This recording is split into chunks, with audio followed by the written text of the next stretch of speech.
Kia ora team, and welcome to video 2 in Achievement Standard 91322, where we're looking at leadership and communication. Learning outcome for today is to understand and define what communication is, and also identify and describe 5 communication skills that we can use when we're considering our leadership. Okay, communication is essential for human relationships and learning. It depends on interaction between 2 or more people through which understanding is constructed. And it's a basic human right and essential to our quality of life as a social species.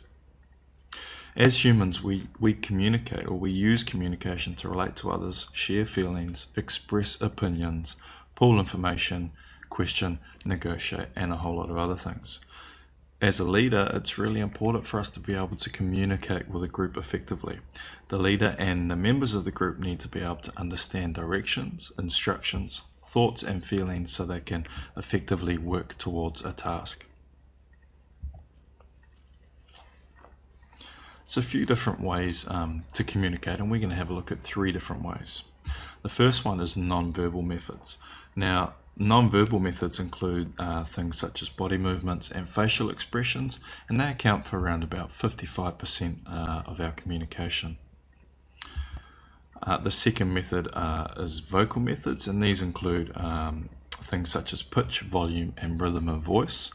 And vocal methods account for around about 38% of our communication. And the last one is verbal. Okay, so verbal methods are basically the words that we use. Now, surprisingly, verbal methods only account for 7% of our total communication. An effective communicator must be able to use a range of communication skills to communicate with members of the group. Leaders need to ensure they pass on the correct information and instructions, that their thoughts and expressions are understood, and that they can listen to other people's thoughts and feelings. We're going to look at 5 communication skills that will help you become a more effective communicator. These skills are minimal encourages, reflecting feelings, paraphrasing, asking open questions, and being open-minded.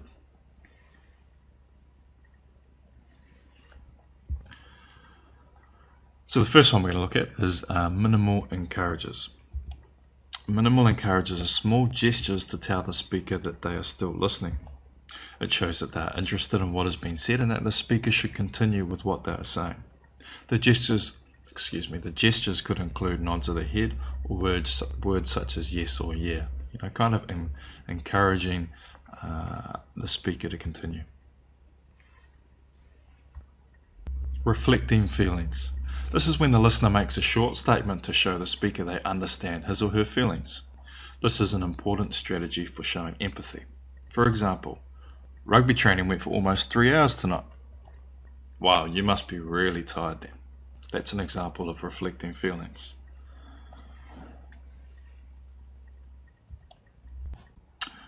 The next one is paraphrasing. Now, this is when the listener summarizes the main points of the speaker's statement of conversation. For example, today's looking really hectic for me. I've got classes all day, scholarship PE at lunchtime, and training after school. At least I'm catching up with the boys to go to the movies later on tonight. Wow, crazy busy. Just think how enjoyable the movies will be, especially after a full day, scholarship at lunch, and basketball after school. So this shows that the listener has understood the main points of the discussion and allows the speaker to check that the listener has interpreted the conversation correctly and to clarify points if necessary.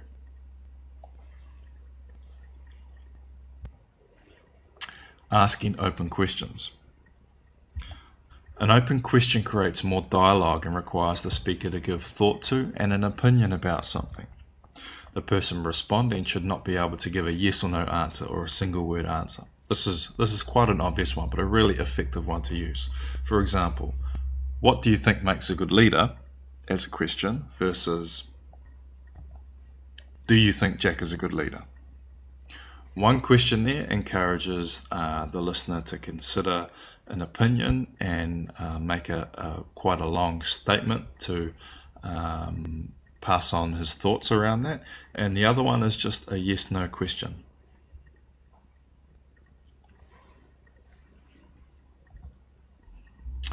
Being open-minded. It's important for a leader to be open-minded. Avoid passing judgment on or expressing criticism of communicated messages. You don't have to agree entirely with the other person's thoughts and opinions, but it's really important that you're able to respect what they have to say. Demonstrate empathy by trying to understand the situation from the other person's perspective. Okay, to summarize, we define communication. We considered the 3 types of communication. And then we went on to look at minimal encourages, reflecting feelings, paraphrasing, asking open questions, and being open-minded. Communication is a really vital skill that's not just limited to leadership. The better you can become at communicating, the more successful you'll become in life in general. Please complete your worksheets for this session or this video, and then go on and complete the focus questions after that sheet. Cheers.